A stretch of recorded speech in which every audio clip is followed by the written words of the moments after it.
Maligayang Araw Pilipinas! Masayang sinalubong ng American Field Service Intercultural Programs Philippines ang taunang selebrasyon ng Araw ni Rizal sa pamamagitan ng pagpinta ng pinakamahabang mural painting tungkol sa buhay ng ating pambansang bayani na may sukat na 400 metros. Dito mismo sa Dapitan City kung saan siya ay pinatapon ng mga Kastila mahigit kumulang 4 na taon. Ang pinakamahabang mural painting tungkol sa buhay ng ating pambansang bayani ay pinangungunahan ni A.J. Sanyo, isang sikat na street artist at mural painter.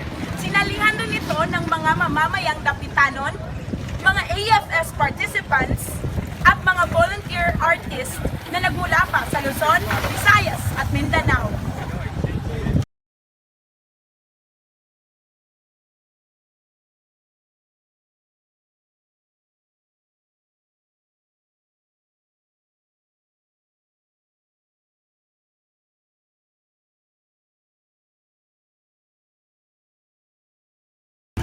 Ito po si Shekinah Shamalyong Santiago ng American Field Service Intercultural Programs Philippines, Dapitan City Chapter.